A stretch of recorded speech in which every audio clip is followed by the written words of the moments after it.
I think it's time that we had a talk. Things have been getting out of hand lately. Well, sure, baby. What do you need? I need more attention and affection. I brought my little dog with me. I really like your new fucking purple shoes, baby. Well, as long as you promise to buy me a diamond ring, I guess you can review another movie tonight. Tonight, we're gonna watch Blood Cult. I even got the DVD out. I love you so much, Jenny. That's my girlfriend, Jenny. She takes off her panties, and then I lick her stinky butt cheeks. But enough bullshit. Now it's time to turn it over to the douchebag as he tells you all about Blood Cult. Blood Cult was directed by Christopher Lewis and released straight to VHS by United Home Video back in 1985. This diabolical tale of ritual murder begins with an exterior shot of a lonely sorority house out in the sticks somewhere. It's a dark, moonless night, and right away the synth score chimes in, letting us know that something evil is afoot. A big-haired 80s dame is taking a hot shower in the quiet, empty house. She's getting her ass cleaned out before her boyfriend comes over to squeeze the butt cheeks. It's gonna be a wild night, baby, so get that soap nice and frothy. But all good things must come to an end, and while this bitch is washing the dried cum drizzles off her juicy tits, a gloved intruder strolls right into the fucking place. The stranger must mean serious business, too, because he's got a big goddamn meat cleaver in his hand and a huge bulge in his fucking pants. And something tells me that he didn't come over to make fucking lamb chops. Nice fucking bathroom. I like that soft, fluffy stuff on top of the toilet. Probably feels good against your ass and balls. But anyway, she's putting on her sexy bathrobe when the gloved maniac bursts right the fuck through the door. She screams like a hyena and puts up a feeble fight, but it's no fucking use. That cleaver goes up and down with much blood splattering, turning the clean white tub into a sticky red mess.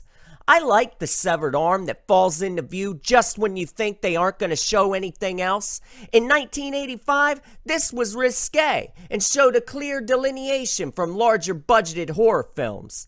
Mainstream slashers didn't brazenly show severed limbs in such a protracted and crude fashion. It's not high class, but crude and effective. To cap off this grotesque intro, the killer leaves the mangled corpse propped against the tub with a golden amulet stuck to her chest. We then cut to the college campus. Dead leaves lie on the frigid autumn ground. Are you scared yet? Well, you better be, wise ass, because our cleaver welding maniac gets back to work the next night, butchering two sorority sisters while they sleep. One of the broads gets her big old noggin cut clear off. And once again, a gold amulet with the devilish dog head is left behind as a twisted calling card. The effects on the severed head aren't that great. It looks like a half-assed papier-mâché monstrosity. This sequence is very reminiscent of old urban legend tales such as Old Susanna. After this initial flurry of frenzied fuckery, the movie slows down to a slug-paced crawl, and the smell of fetid shit wafts into the room like the unwiped ass of a 95-year-old man. It's time for the investigatory phase, so if you have a dildo in your nightstand, get it out and stick it up your ass. You're gonna need the distraction from the rampant boredom about to fucking commence. These detective scenes are shot in a very stock and basic kind of way, like public access. The sheriff in charge of the investigation becomes the narrator and focal point of the story from here on out. He's a pudgy old lump of shit with Coke bottle glasses and a voice with an overtly folksy charm that makes my dick start to slightly stiffen with anticipation. Just look at this old shithead. I bet he could suck a tennis ball through a garden hose. And he looks like he could whip up a nice bucket of fried chicken to boot. I like mine old recipe style, same way I like my pussy. His daughter Tina is the local librarian. She's not much to look at, but I'd still marry her and fuck her on our honeymoon. She has the body of an angel, but the face of an animal. She's helping her old daddy figure out the occult origins that are propelling this rash of brutal murders. There seems to be a cult operating in the small podunk town, and the crazy bastards are stealing hacked-off body parts for some kind of fiery clandestine ritual. It doesn't make a whole lot of sense, but it's amusing garden variety claptrap nonetheless. The dean of the college gives the dipshit sheriff until the start of the fucking new year to catch the goddamn killers. But time is running short because the wicked coven is ratcheting up the mayhem, one fucking body at a time, all in honor of their devil dog god Caninus.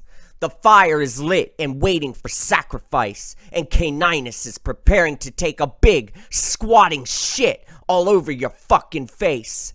Are you ready to lick his asshole and dick clean? This movie is really fucking scary. Please, baby, go make some popcorn to eat with it. I'm cooking your popcorn right fucking now, Bob. I like my women to have voluptuous titties. And a big fat ass. A fat ass. Bleh, bleh, bleh. Blah, blah, blah, blah. I ate too much. I've gotta take a shit. I'm gonna shit in this bowl. Gotta get my ass over the bowl to shit.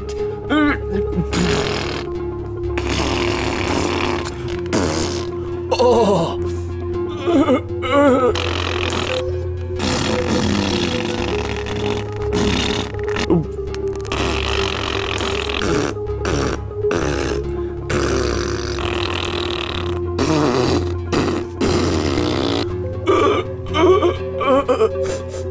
Damn, that stinks.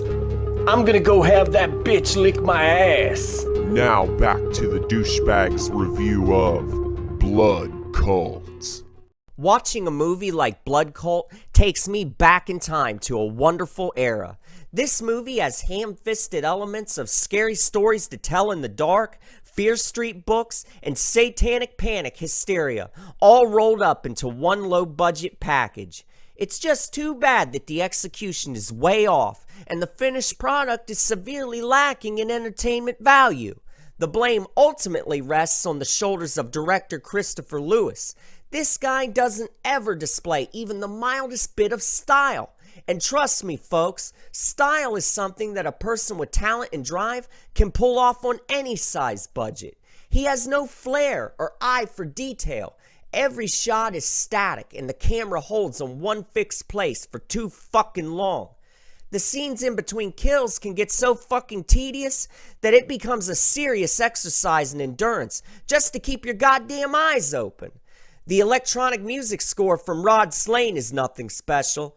It complements the stalk and slash scenes well, but it has no memorable motifs, just sustained chords.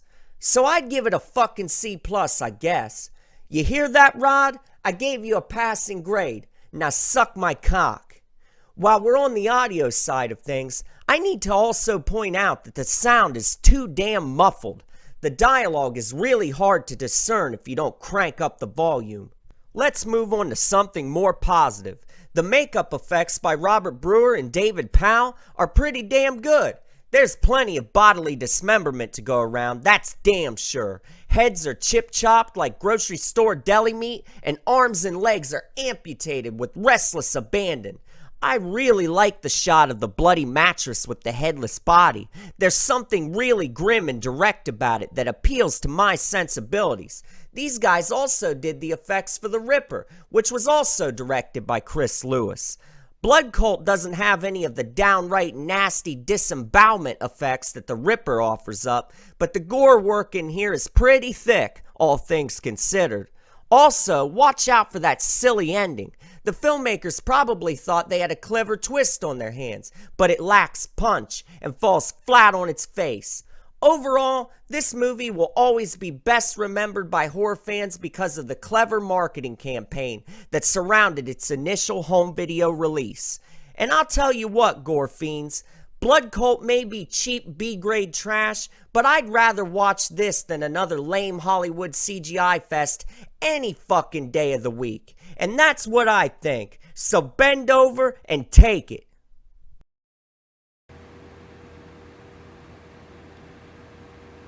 Well, baby, I'm gonna go hop in the shower and then I'll meet you in the bedroom.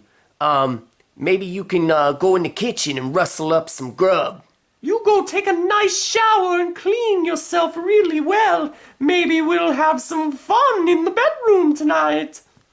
How does that sound, baby? I'm gonna make you drink my piss. No, time to go cook some food for my man. Gotta keep him happy. I'm gonna make you swallow my nut. Oh, I can't wait to be alone with my man tonight. Huh, it's been a long time since me and Bob spent some quality time together.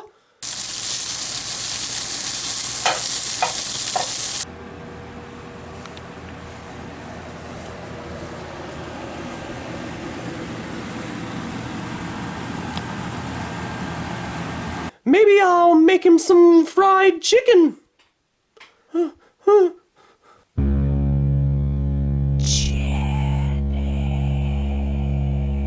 I think I hear something coming from down the stairs. Is there someone down there?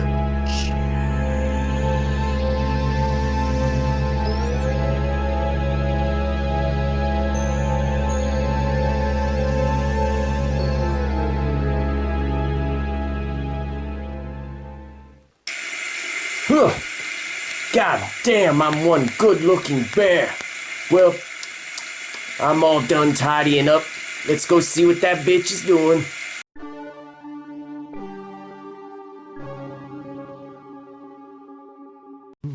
Jenny, do you got the damn food ready? Time to get to bed, yeah. Go in there and see what that bitch is up to. Jenny, what are you doing? Get upstairs, I wanna have sex. Damn woman.